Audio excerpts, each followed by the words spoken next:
Hola chicos, Alan por aquí de nuevo. Espero que estén mucho mejor que yo en este momento. Espero que estén en una situación mucho mejor, disculpen. Y bueno, si esta es la primera vez que me están viendo, si no me conocen, si no saben a qué se dedica este ser que está aquí, en breves palabras pudiésemos decir que soy intento de escritor, intento de periodista y blogger cuasi profesional. Un intento muy rudimentario de youtuber y diseñador gráfico, entre comillas eso último. En fin, el video de hoy es para hablarles un poco más acerca de un libro que terminé hace poco, de Carlos J. Eguren, titulado El tiempo del príncipe pálido, una fantasmagoría.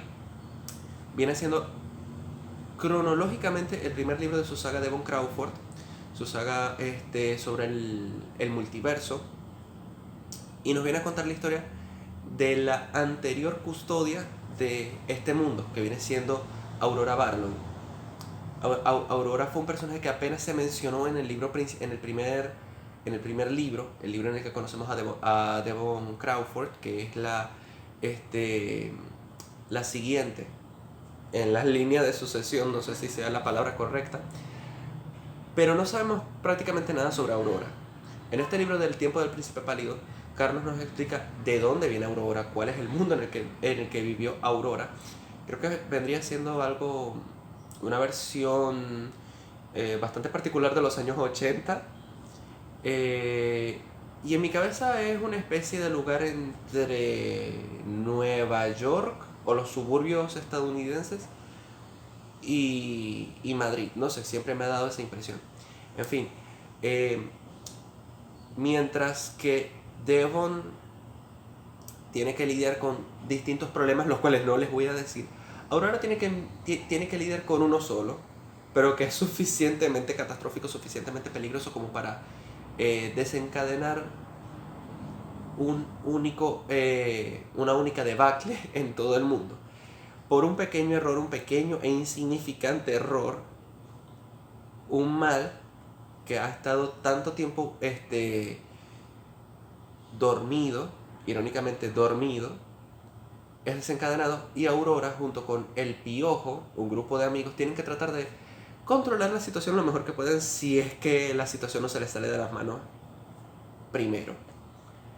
A mí la verdad la historia me pareció muy original, muy curiosa, y creo que Carlos desarrolló bastante bien la mitología. No voy a negar que en ciertas escenas deseé que fuese un poco más cruel.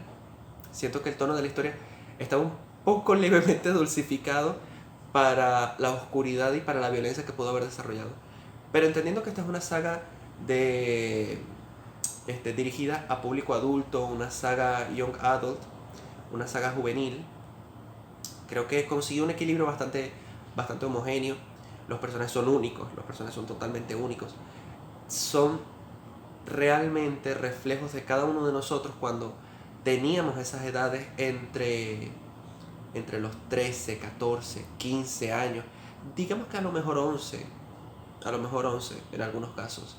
Pero creo que a todos nos va a recordar ese tiempo en el que estuvimos propensos a creer en magia, en dimensiones ocultas, en vampiros, en monstruos, en que el vecino de la calle del frente era una momia.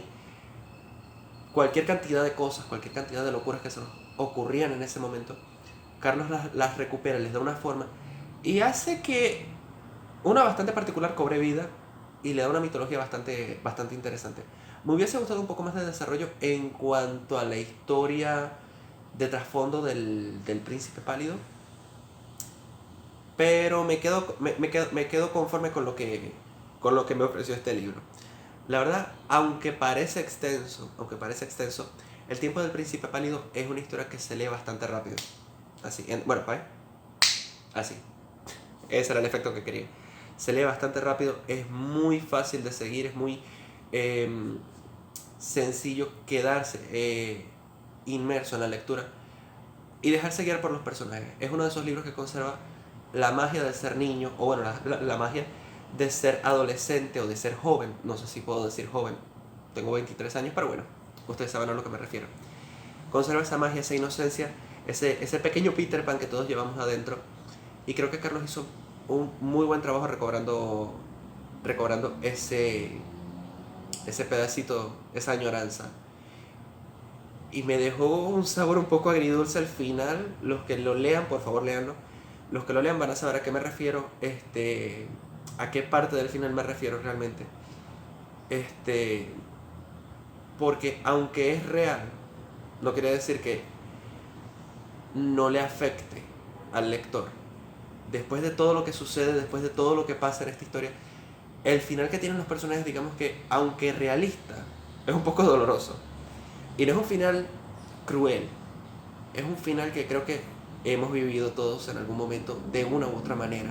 Yo lo llegué a vivir y recordé ese momento al terminar este libro.